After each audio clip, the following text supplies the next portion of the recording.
Il cammino europeo delle squadre inglesi è a serio rischio. L'obbligo di quarantena contro il coronavirus annunciato dal governo britannico mette i club d'oltremanica in una posizione scomoda.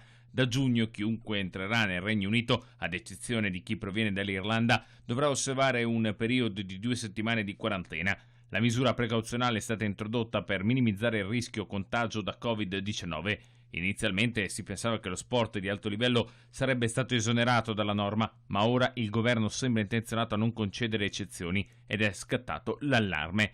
In agosto, quando dovrebbero concludersi Champions League ed Europa League, i club britannici rischiano, sottolinea il Sun, di non potervi partecipare. Secondo le future restrizioni sanitarie, infatti, sia Manchester City e Chelsea che Manchester United, Wolverhampton e Rangers non potranno viaggiare all'estero, mettendo in serio dubbio il loro proseguo nel torneo continentale.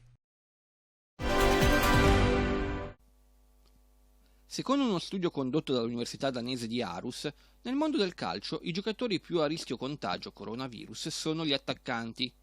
I ricercatori hanno in esame 14 partite della Super League, simulando la presenza di un giocatore positivo al Covid-19 e i suoi incroci con gli altri calciatori nel raggio di 1,5 metri. Dai risultati si scopre che gli attaccanti sono esposti al rischio per 2 minuti, mentre per i restanti calciatori l'esposizione al contagio si ferma a 1,5 minuti. L'università sottolinea anche come il tempo di esposizione sia a basso rischio. Secondo la ricerca, diminuisce poi il pericolo per i dilettanti e i giocatori del settore giovanile. Ciò deriverebbe da questioni legate alla velocità e alla vicinanza di gioco. La crisi economica dovuta al coronavirus colpisce anche il calcio russo. La Lokomotiv Mosca infatti dovrà dire addio a João Mario, trasferitosi la scorsa estate in prestito dall'Inter con diritto di riscatto a 18 milioni di euro. A precisarlo il presidente del club Anatoli Meskeriakov, che alla stampa portoghese ha spiegato che la società al momento non può sostenere grandi investimenti.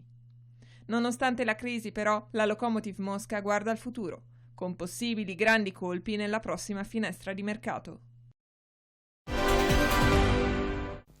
L'Inter dovrà stare molto attenta nella prossima finestra di mercato.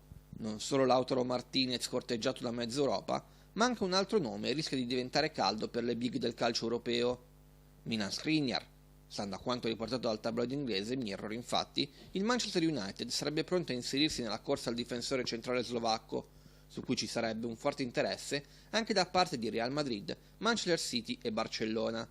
I Red Devils, sempre secondo il tabloid inglese, sarebbero disposti a mettere sul piatto 45 milioni di euro, cifra importante, ma ancora lontana dai 60 milioni richiesti dal club nerazzurro.